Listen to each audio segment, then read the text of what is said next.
Zaytoun, I started Zaytoun as an organization almost 15 years ago to sell olive oil from Palestine, fair trade olive oil from Palestine. And out of Zaytoun came Beit Zaytoun, of which this is kind of an outgrowth, you could say. Beit Zaytoun was in Mervish Village for a 7-year period, and it closed in November 2016 because of real estate sale and so on. But the idea is to use these occasions, Beit Zaytoun salons, as occasional opportunities when we have speakers to present them about Palestine and so on. So what I'd like to do is I'd like to invite Karen Rodman. Karen has recently put together, or with others, an organization called Just Peace Advocates. And it's Just Peace Advocates that has, in a way, spearheaded and sponsored Jonathan on this tour of Canada. So Karen will say something about Just Peace Advocates, and she will also introduce Jonathan, and we'll get on with our evening. Thank you. Thanks, Robert.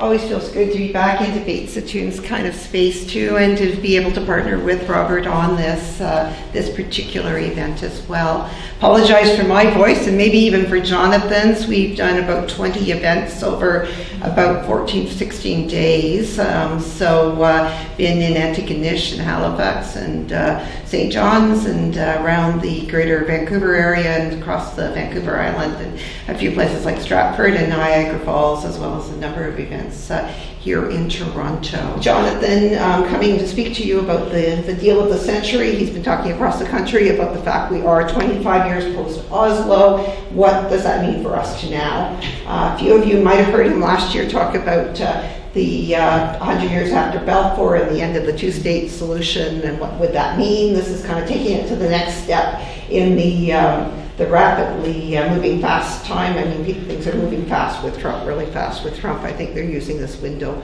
of opportunity really well. So that's what Jonathan will be talking about. With that, I'll introduce Jonathan. Many of you may have heard Jonathan speak previously. He grew up in Jerusalem and Bethlehem area, went to the United States in '68, just after the 1967 war, to do his undergrad and his Doctor of Jurisprudence at the University of Virginia, went to work on Wall Street for a couple of years.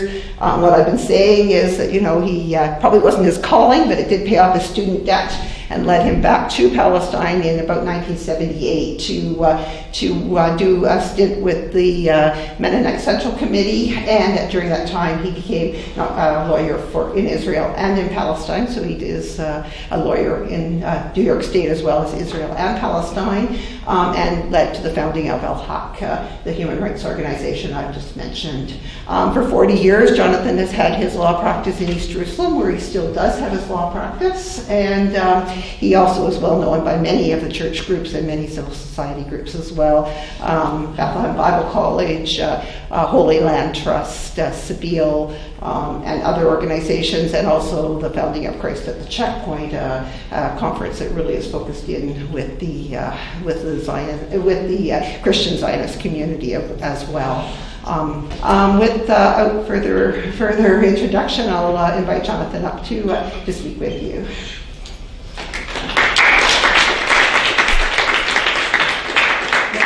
Thank you very much.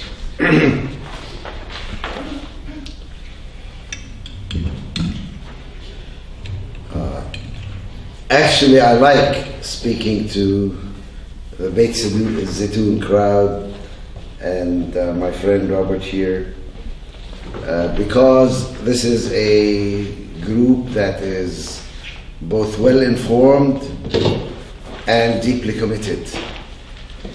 And when I speak to this group, I know I don't need to go back over all the maps and all the history and explain what happened in 67 and 48 and Balfour Declaration and all that stuff. We can really get into the substance and have a good discussion. And this is what I hope to do today, actually. I think the more important part of the talk is going to be after I finish talking and we start engaging directly into where do we go from here.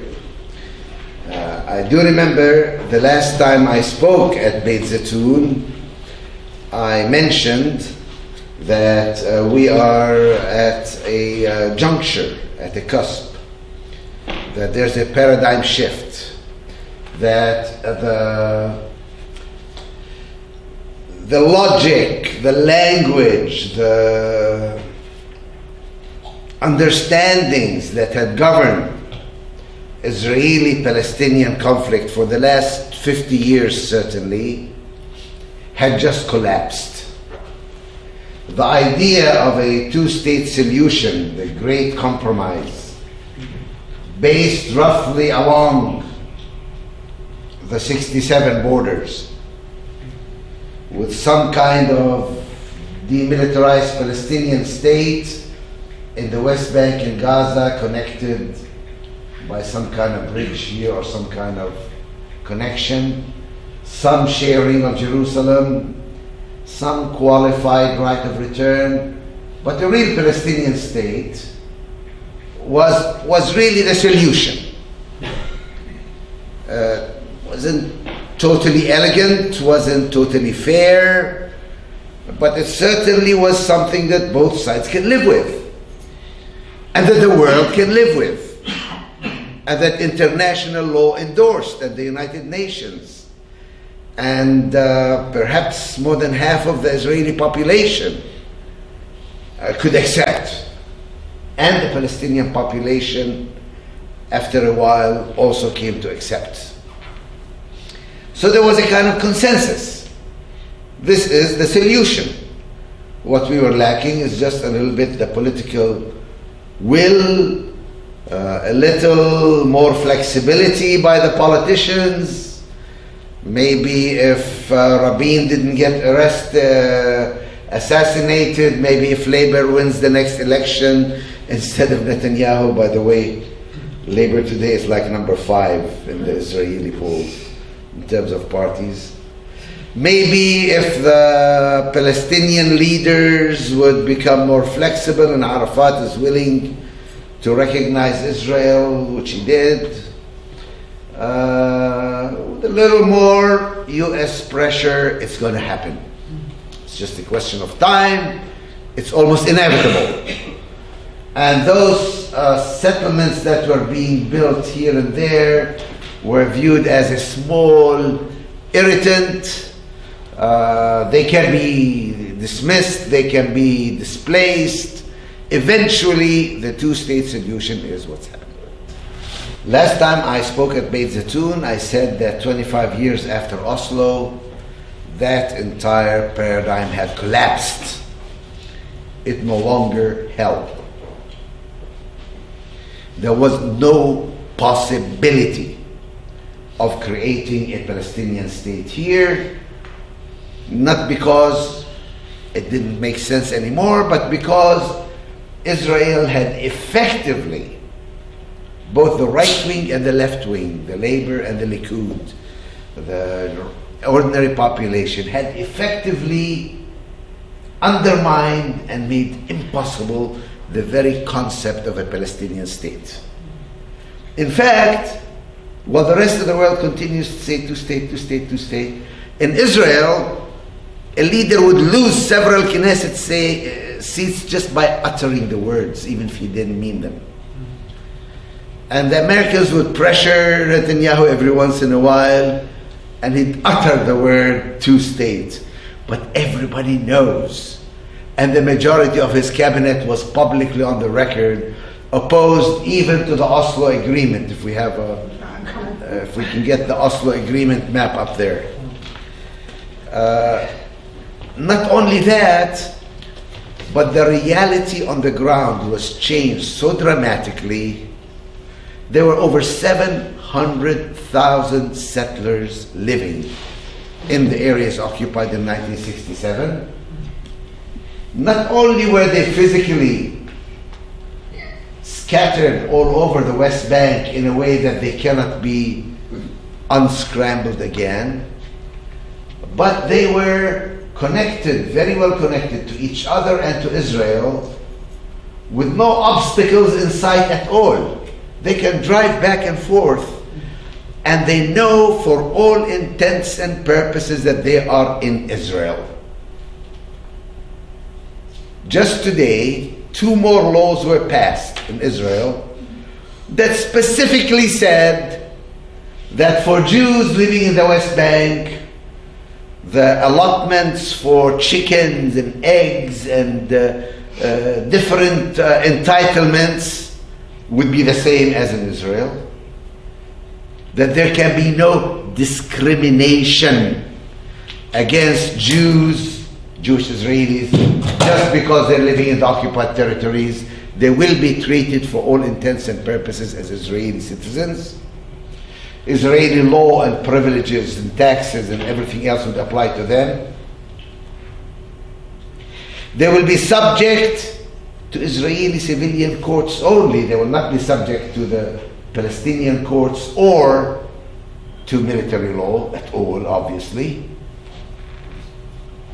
These settlers also not only dominated Israeli policies, but they also dominated the psychological framework of understanding. So that if you are an Israeli today, certainly if you're an Israeli adult between the ages of 20 and 70, you've never known a situation where Israel wasn't in control of all of Palestine. To you, this is your country. And it is Jewish. And it is intended to be of the Jews and for the Jews and by the Jews. And all this liberal talk about equality, at least for Israeli Arab citizens, was just talk and not meaningful. And as you know, the recent law, the nation-state law, made that absolutely clear.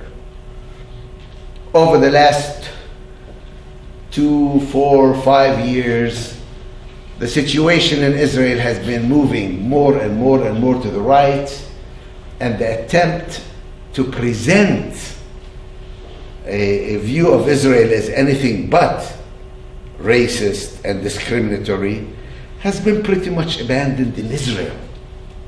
Continues to exist here somewhere in the United States and Canada and a few other places, but basically for Israelis that's not an issue. That's done and that's gone. You say, well, what about the Palestinians? Oh yes. The Palestinians had been effectively fragmented, oppressed, all but totally crushed. They were divided into 5 categories by the Israelis. They are the rulers. What they call domains. I'll go over them very briefly just so that we know where we are. The first domain are Israeli Arab citizens. I'll take you back to now first. Yeah, here. They live here somewhere. There's about 2 million of them, 1.9. They have Israeli citizenship, but that citizenship does not mean equality at all. They vote for the Knesset, but the members of Knesset have 0 power. They're not allowed to join any of the government coalitions, and they're not allowed to speak against the idea that this is a Jewish state and it's only there for the Jews, it's not for you as well. I use the expression they are fusto fadi in Arabic. For you who don't know, it's worth repeating. It's empty peanut shells. There's the shell with no peanuts in it. And that's how you used to refer to the little kids when we play soccer in the streets. You have these little 4 and 5-year-old kids who want to play. I want to be on your team. But you can't be on my team. Oh, I want to be on your team. Okay. You'll be on my team and you'll be on his team. But you are wink wink fusto fadi. You don't count. You run up and down the field with the rest of us, but you don't get anywhere near the ball.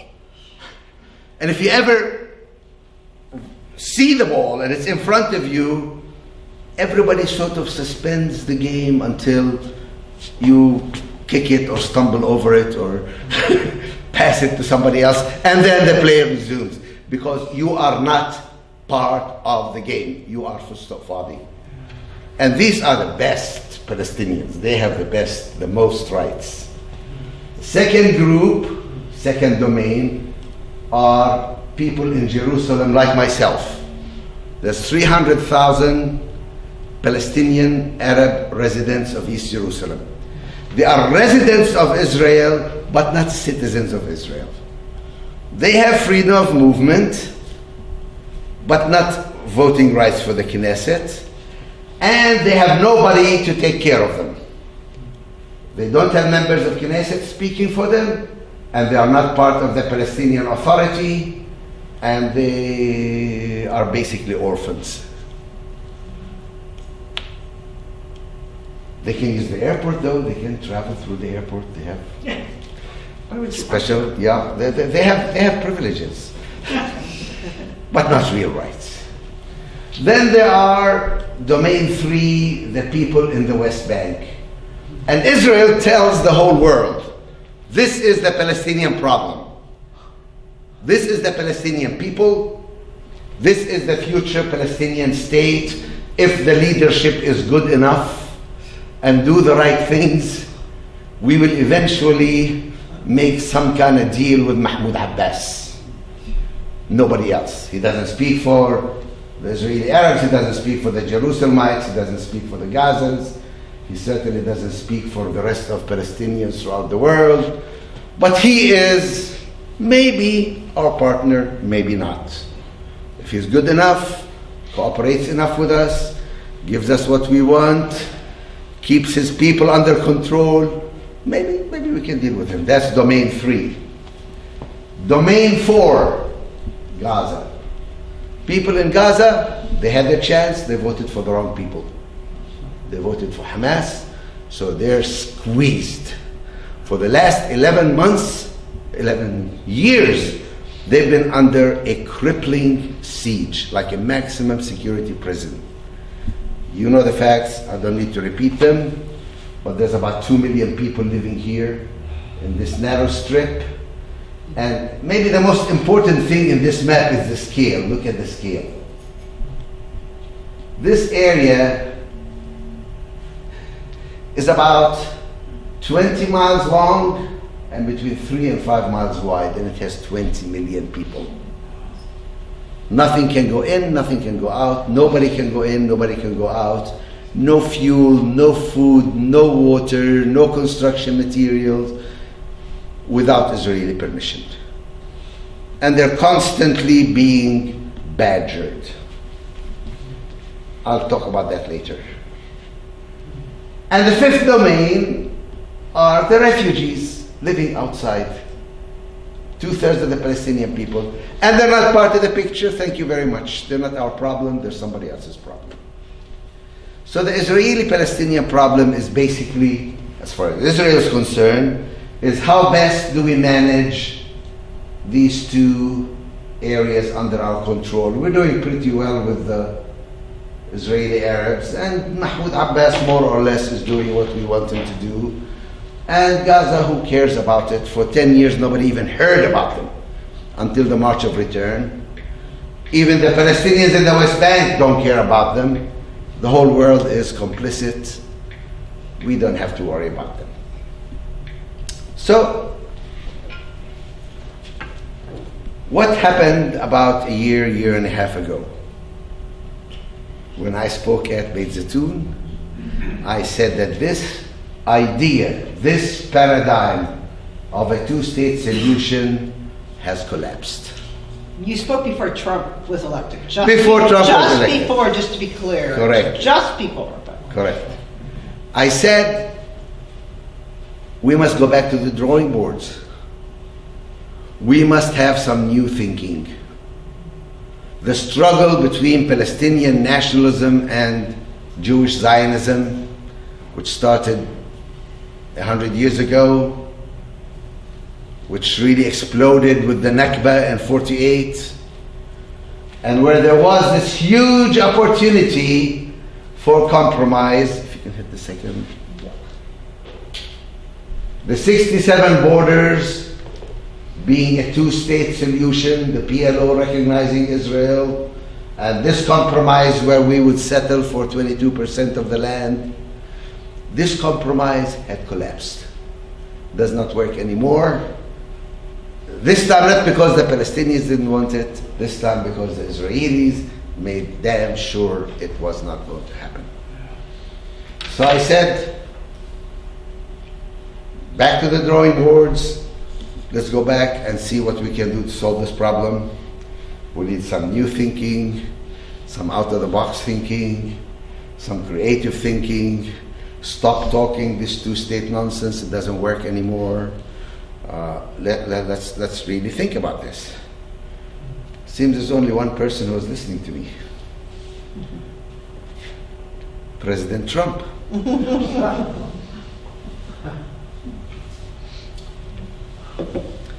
So President Trump says, you know what? Who cares about anything? Since we've torn off the rule book, since we don't accept conventional and common wisdom, we're not even stuck with this paradigm anymore. I'm going to solve this problem.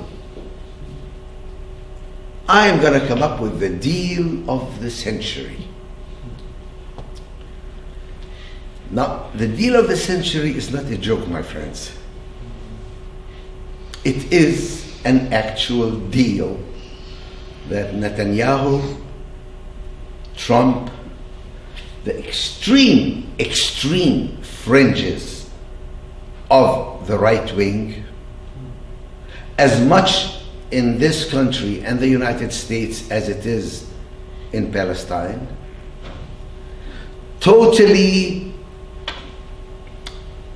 unglued to any kind of facts on the ground. They are saying power is all that matters, and we have all the power. Why don't we do whatever we want to do? Excuse my language, all adults here. To hell with international law.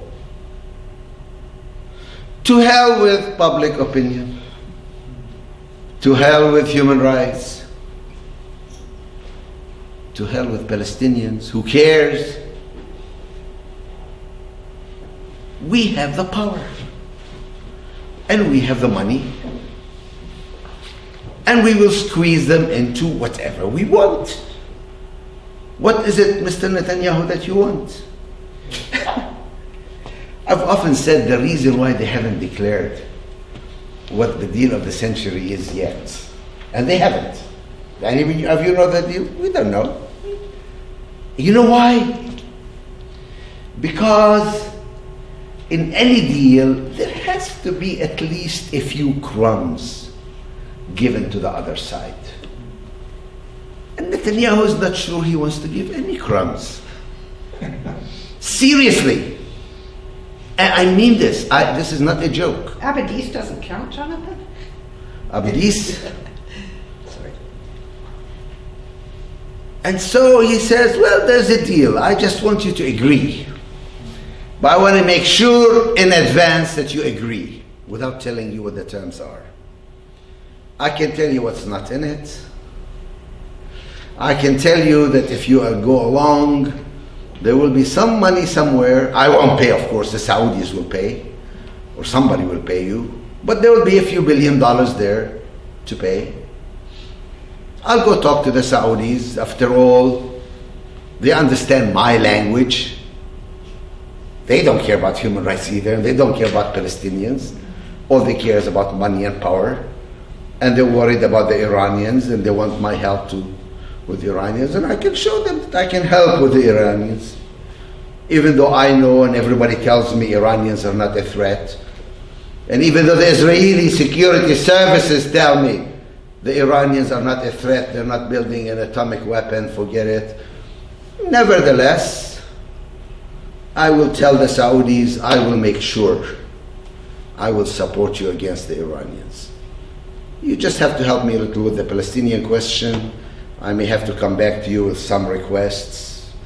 Don't worry, Mr. President, we'll do what we can. So what are the terms of the deal of the century? Let's say, what are the outlines of the deal of the century? The outlines that we know so far are as follows. There have been 4 or 5 supposedly difficult questions that we postponed till permanent resolution of the problem. It was supposed to be for 5 years, after which we'll deal with them. It's been 25 years, and we really don't want to deal with them.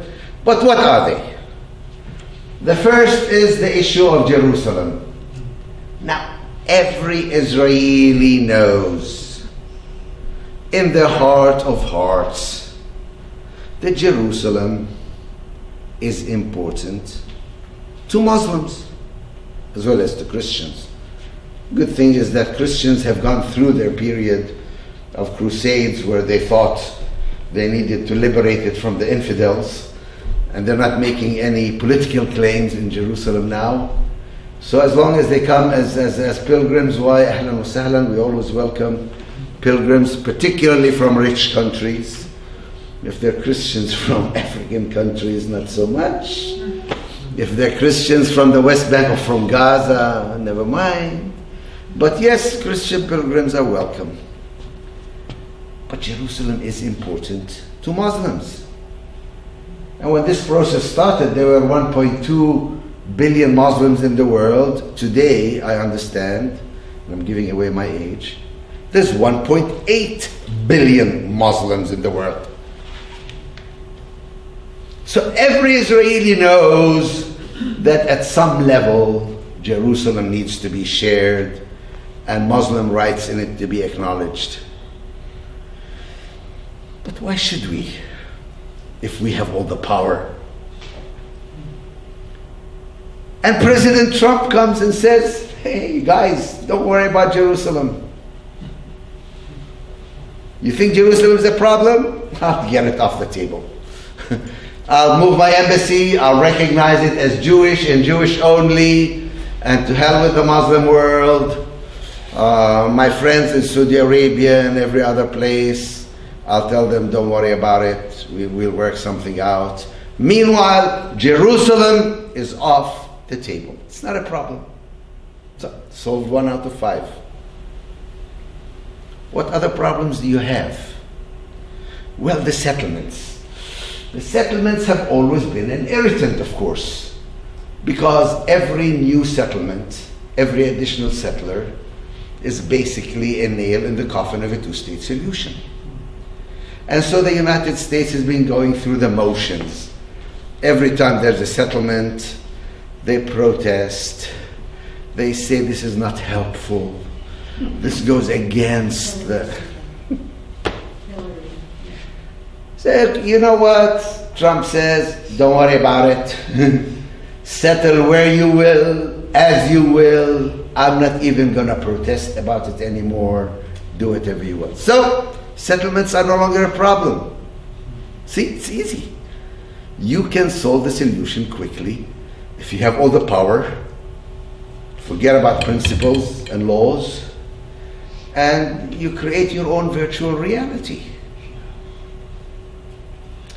Refugees, refugees, they've always been a problem, right? The problem of refugees and the right of return. We managed to keep it quiet for many years. Nobody was even talking about it until the Gazans started with the Great March of Return. People weren't talking about the right of return, right? The refugees, they have a big budget. It has to be met every year.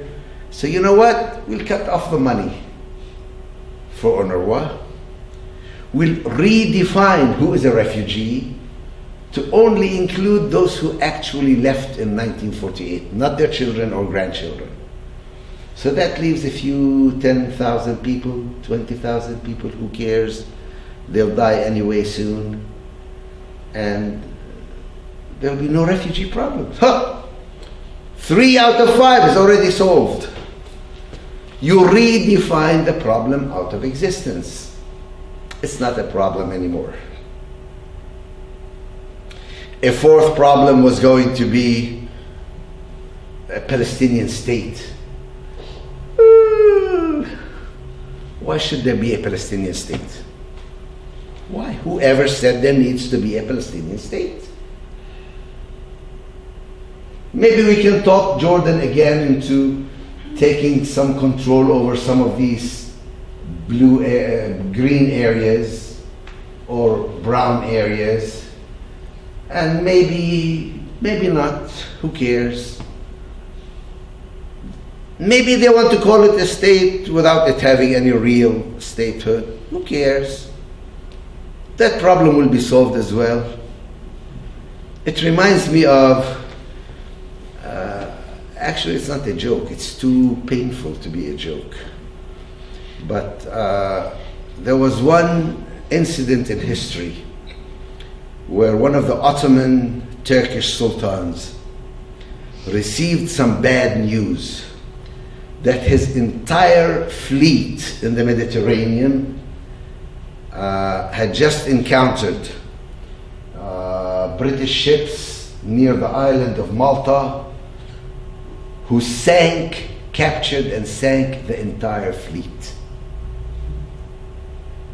And the Sultan was mad and yelling and screaming, very angry, and then he says, "Bring me a map."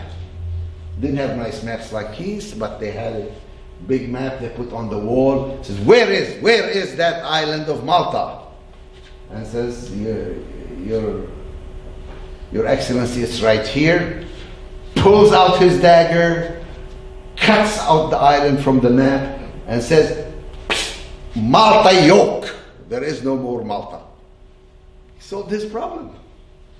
He solved the problem. In a true Trumpian fashion, get rid of the problem by defining it away. There is no more problem. The Palestinian problem has been solved. The deal of the century is here. If anybody needs to be silenced, they're silenced.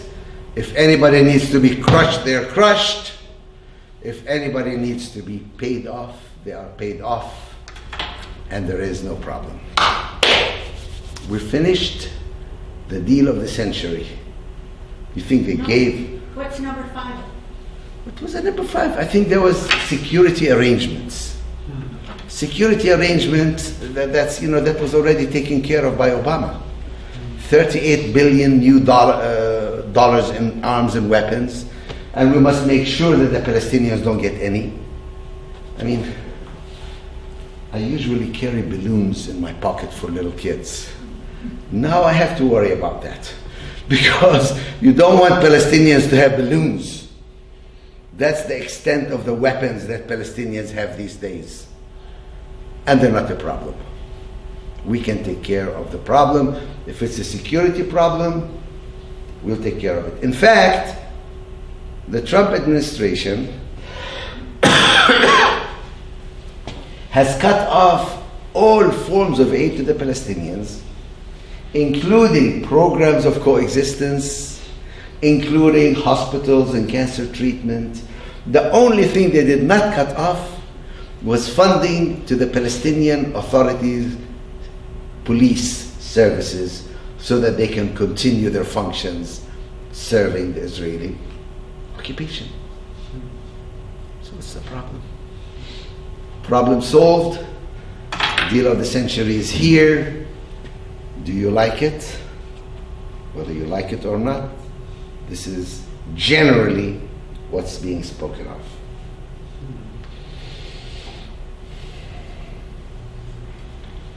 Okay, you ask me, where does this leave us? What does this really mean?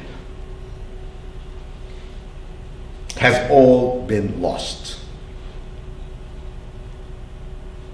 Is there no hope? Whenever I go around speaking, I always make a distinction between optimism and hope. I'm not terribly optimistic. It really does look bad. It does. But I am full of hope, because I know that the way Trump and Netanyahu thinks is not the way the world works, is not the way reality is.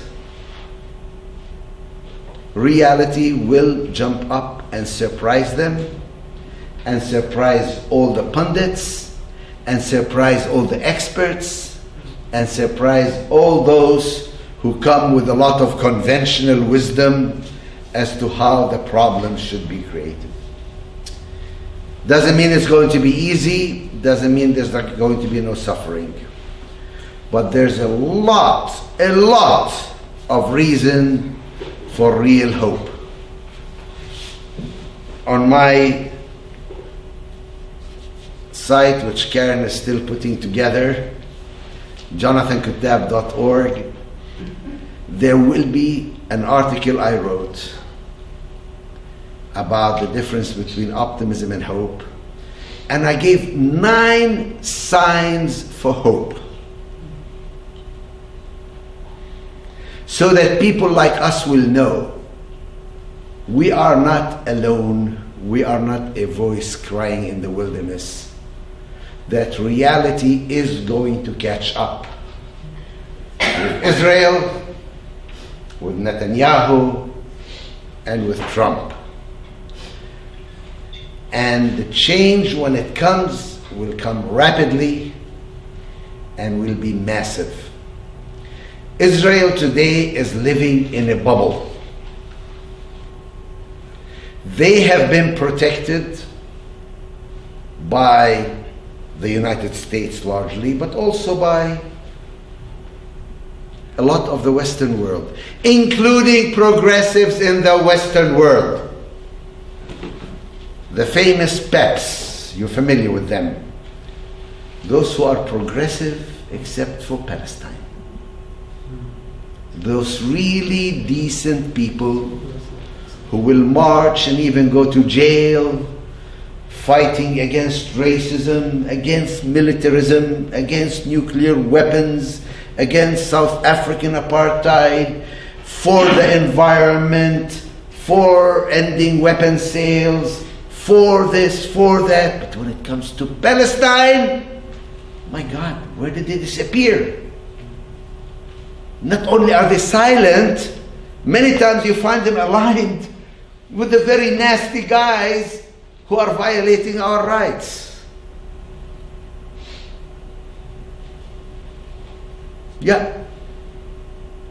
All these organizations, all these peoples have joined with the United Nations, with the United States, to create a huge bubble around Israel, telling them that they are special, that they are exempt from the same requirements that we hold for everybody else. I'm sure, Quakers here, against nuclear weapons, right? The one country that hasn't signed the NPT, the Nuclear Non-Proliferation Treaty, that doesn't allow inspection of its facilities, that teaches a psychology of the Samson option, the Massoud complex. We'll bring the whole world upon us before we will surrender. The one place where a nuclear war or World War III may happen, God forbid, is Israel. But you don't hear about them. Nobody talks about them. They talk about ending nuclear weapons and ending nuclear proliferation, and they exempt Israel. Weapons industry, they're exempted. Racism, open, clear, unadulterated racism and discrimination, written into the law, into the structure of the state. Not only do they acknowledge it, I mean, the nation-state law recently just says, stop fooling around. Yeah, we're a democracy for the Jews. Only the Jews are entitled to self-determination in Israel. And they're not talking about the occupied territories here. They're talking about Israel itself. So only Jews are entitled to self-determination in Israel. Only Hebrew is the official language. Make no bones about it. Even right-wing, anti-Semitic, neo-Nazi parties in Europe are welcome in Israel, as long as they are supporting the right-wing Zionist government. We'll sell them weapons, we'll give them whatever they want. So, how long do you think this can survive? For a while, Israel got away with it because the idea was two-state solution. We're working on it. Just give us a little more time and we'll have an Arab state and a Jewish state and everything will be fine and hunky-dory. Now this has collapsed. Nobody's talking two states. It's not going to happen. What are you going to do? You have no choice now. Either acknowledge that what you have is a system of apartheid with rights given to Jews, wherever they are, here, wherever they are in all of Eretz Israel, as Jews, they have rights. They have privileges, they have an education system, healthcare system, social security system, even a road system that serves them. The state is there for them, of the Jews, for the Jews, by the Jews. And there's another population, the non-Jewish population. They don't even want to use the term Palestinian.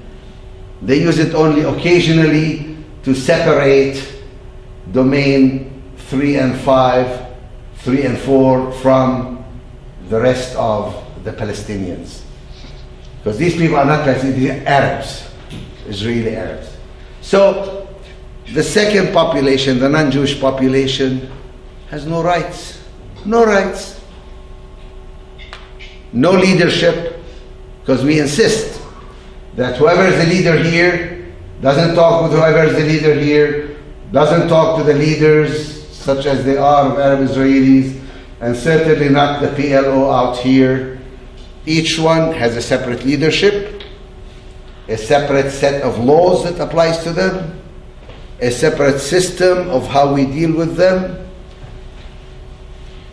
You know, I had a fun speech where I was supposed to speak to a tourism class.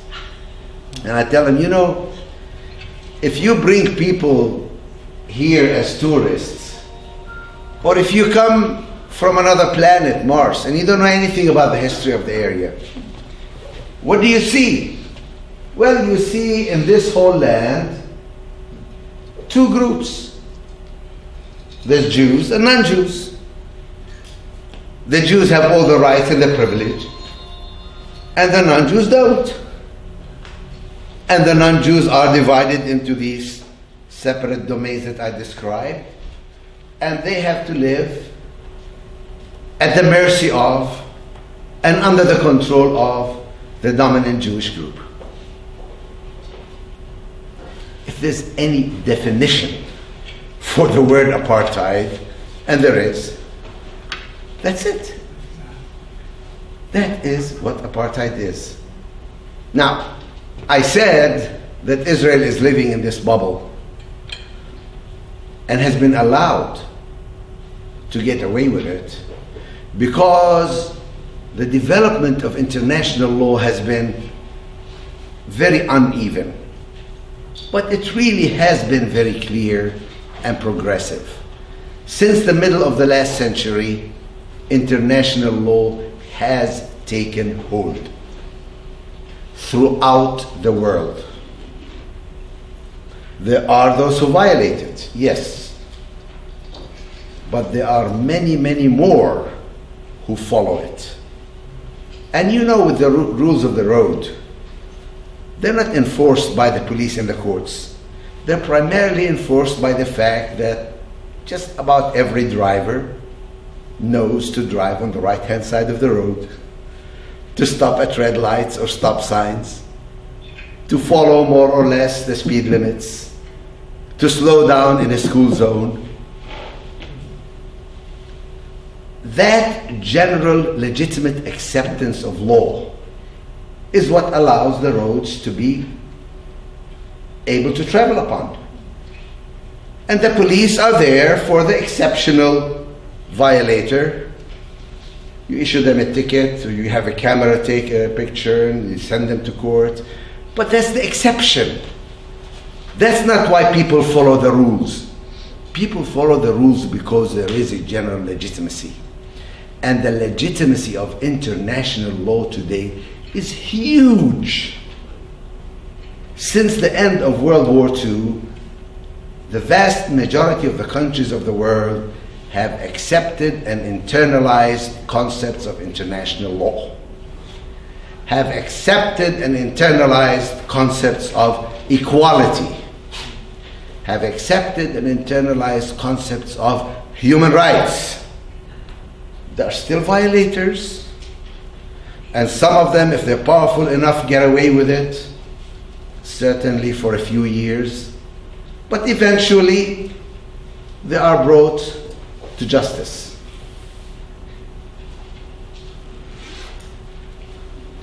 Apartheid, I always ask my audiences, do you know, can you name me a single person living today who's willing to admit that 25 years ago they supported apartheid in South Africa? I can't think of any. I can't think of a single person. Speaker Harper. Harper? Maybe. In fact, Theresa May was recently in South Africa at Robben Island. And one journalist got straight into her face and says, Theresa May, you were very active in politics when Nelson Mandela was in jail here as a terrorist. What did you do to help him get out of jail? And she says, well, you know, the British government at the time. No. What did you do? You were active in politics, a member of the Conservative Party. Did you protest? Did you sign any petition? Did you? She says, you know, I did not protest. Well, what did you do? He didn't let her off the hook because she couldn't admit the truth, which is that of course she did, and Harper did, and a few others did. But are they willing to admit it today? Or would they rather people didn't know that that was their position? I predict to you that 20, 25 years from now, there will be many people who will pretend that they never accepted this kind of formulation, obviously. What do you mean? The world has changed. 100 years ago, women didn't even have the right to vote, right? It's just 100 years ago. Can you imagine today an ideology, a system, a country, a collective built on the principle that women or blacks or Catholics are not allowed, are to be disenfranchised? Yeah, there is racism, and there is sexism, and there is discrimination. We know that at the personal level. But as a system of governance, that is no longer possible. That will come to an end. Despite whatever power Netanyahu and Trump and Adelson and B'nai B'rith in this country think they have the power. They don't. It's not an accident that these days the other side is becoming much more shrill and much more nasty and much more intolerant of any kind of criticism, even from Jewish people. Especially for Jewish people. In fact, one of the signs of hope that I always refer to are the changes that you see among two communities, the Jewish community and the Evangelical Christian community, which traditionally have been viewed as automatic supporters of the most right-wing conservative positions that Israel would take. Now these people are saying, if we look at what we really believe, at our religion, at our values, at our ethics, at our holy books, we really can't support what's going on here. Not only that, but we really need to stand up and oppose it. Today in the United States, Jewish Voices for Peace is the largest growing Palestinian advocacy group in the United States. Jewish Voices for Peace. It's funny. They tend to be even more clear in their positions than many of the so-called liberals. So the world is changing. The world is changing. President Obama, during his last month in office, did something that really scared Netanyahu. It was a purely symbolic thing. There was a routine resolution in front of the United Nations, in front of the Security Council, against the settlements. The kind that the United States would routinely veto. Didn't have any teeth in it, didn't have any operative paragraphs. But when it came time for the vote, the United States decided to abstain. And Netanyahu went berserk. What do you mean abstain? Stabbing us in the back just before you leave office? Removing the umbrella that we are now used to. We have grown to accept the fact that international law means nothing.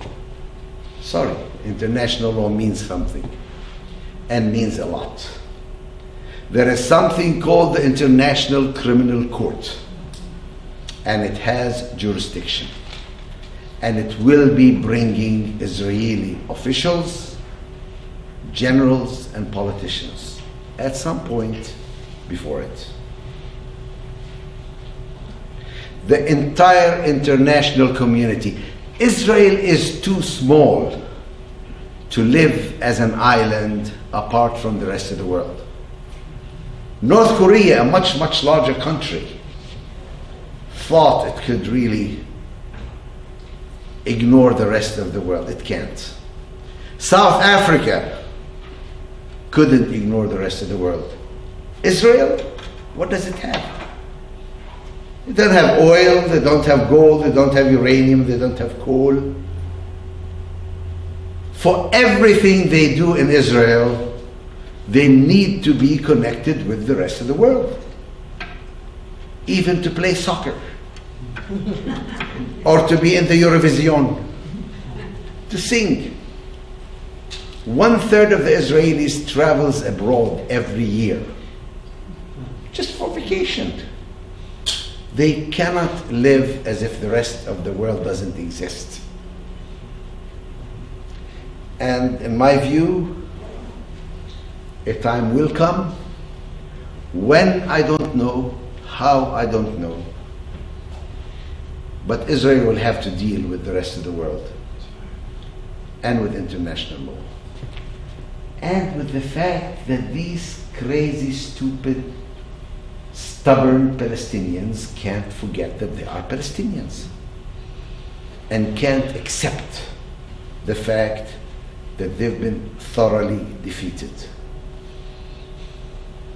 What is it that gives the Palestinians the ability? Little girl like Ahad Tamimi, who'd already lost several members of her family. And who knows that these soldiers who have come into her courtyard have the guns and have the weapons and have the ability to capture her, to arrest her, to shoot her, for her to stand and give him a slap. What is it? I saw a picture of a 14-year-old boy in a yellow shirt in Gaza, demonstrating in front of the fence. They don't have a wall. You know that? Around Gaza they don't have a wall because they want to be able to come in with their bulldozers whenever they want to and destroy more houses and homes, go back. And he was standing in front of the soldier, few hundred meters away, hands open, waving. And I could hear on the video his friends telling him, "They're going to shoot you. They're going to shoot you." And he was standing there till they shot him and shot him dead.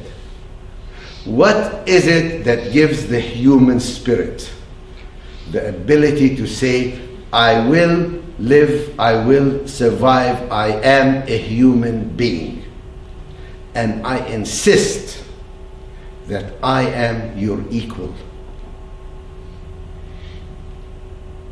How can you defeat that?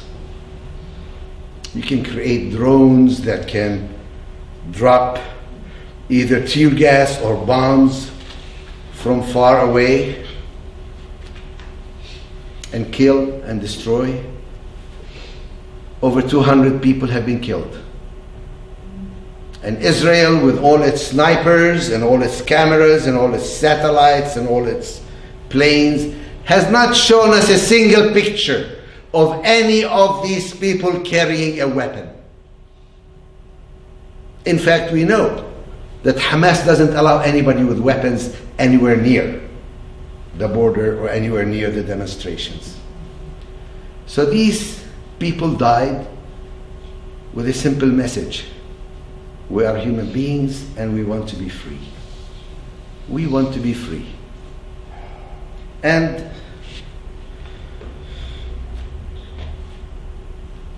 you may think the world doesn't care.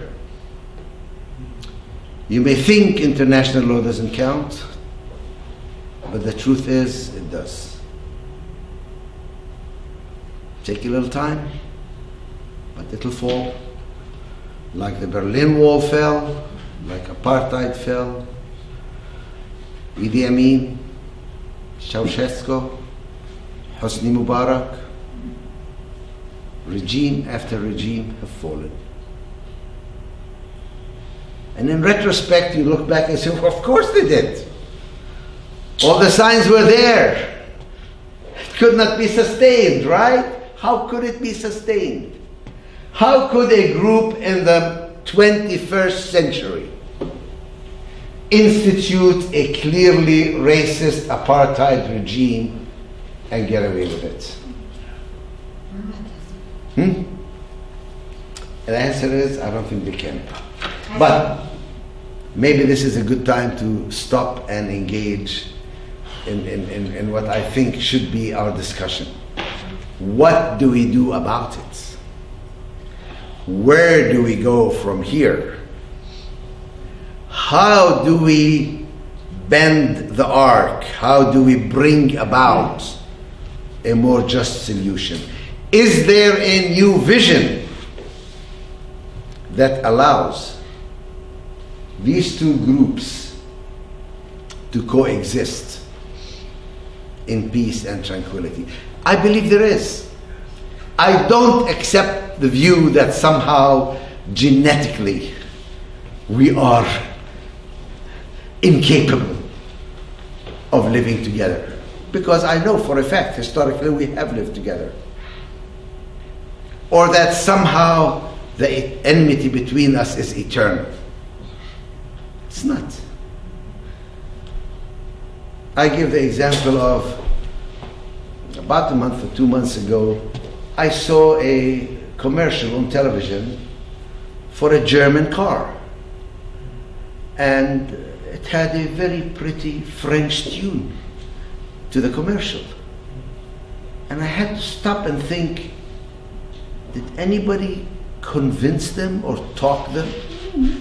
It just made sense.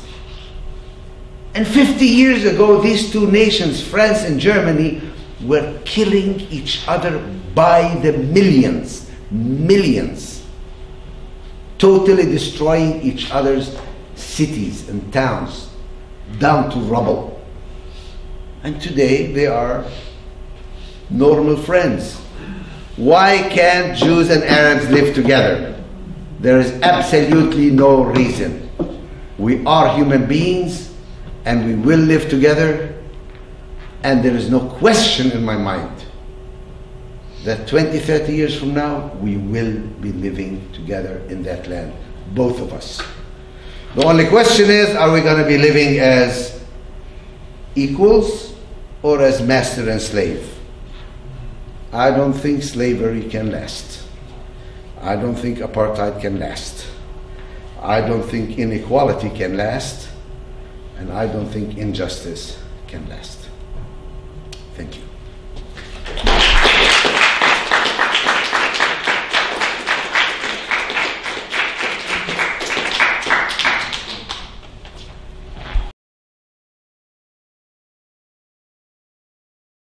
BDS, boycotts, divestments, and sanctions. When the Palestinian civil society, actually, it wasn't the Palestinian leadership, it was ordinary people, looked at this situation and they said, we need to resist this evil occupation. But armed struggle doesn't seem to be working very well. It only reinforces the insecurities of the other side. It only makes hatred increase rather than decrease. And yet we have to resist. It's impossible not to resist. The biggest argument that people use for armed struggle is we can't be silent. Not that it's effective, not that it'll give us our goals, but that we have to do something.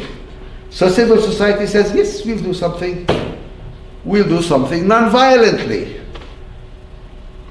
We will call on our friends to boycott, to divest, and to introduce sanctions on Israel until it respects our rights. And so the BDS movement started. And one would think that as a non-violent movement, it would immediately catch on. That people like Quakers and Mennonites and others would be the first to jump on the bandwagon and say, yeah, we definitely support BDS. Instead, what we saw, that the people who understood the power of BDS most were Zionist forces, because they realized that that's how you bring international law to bear. Because if you can't get the United States to stop using the veto power, and if you can't get the government of Canada to use sanctions as it does against 11 different countries under its own laws, apart from the UN, then ordinary people, students, churches, synagogues, unions, groups will start to act. And that undermines the legitimacy of this system. Al-Haq, the group that I am with, started a campaign called Gaza 2020. It's based on the United Nations assessment that by the year 2020, Gaza will be totally unlivable for human beings. In my view, it's unlivable today. Because in this small area, remember, 2 million people are living. They are under total siege. The Israelis are constantly monitoring the airspace, the sea, and the ground, and they determine what goes in and what goes out, and who goes in and who goes out, and usually they don't allow anything to go in and out. To the point where today, most of the hospitals can hardly function at all because the Israelis have to allow the equipment or the supplies in, and how much to allow in. Electricity, they live on 4 hours of electricity a day. I cannot imagine living on 4 hours of electricity a day. I don't think any of you can. And these are people who have had electricity since it was discovered. Everything in their houses runs on electricity, but there's no electricity. Only 4 hours of electricity a day. No drinking water. 95% of the water is not potable. No drinking water. They cannot process their sewage, so they have to dump it into the ocean as is, into the Mediterranean Sea. The Israelis started complaining. They call it eco-terrorism. They think that the Palestinians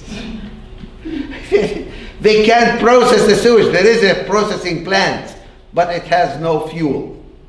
And the Israelis control how much fuel goes.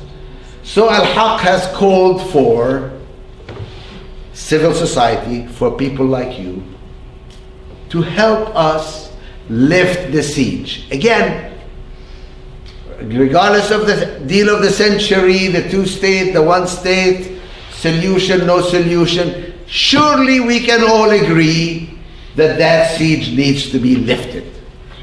Has no justification whatsoever. And if our politicians aren't willing to do it, we have to do something. Israel has to be forced to pay a price. Otherwise, it will continue thinking erroneously that it can get away with this forever. And they can't. And they shouldn't. And this siege has no security justification whatsoever. I can understand Israel doesn't want any weapons to be smuggled into the Gaza Strip. But trust me, weapons are the only things that get smuggled in all the time. It's food.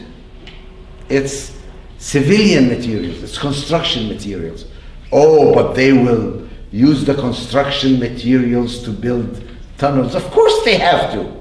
How else can they survive when you are controlling their airspace and the land and everything around them? They will build tunnels. They have to build tunnels. What else can they do? So, yeah. BDS is important. Action by people of goodwill throughout the world is necessary. That was that.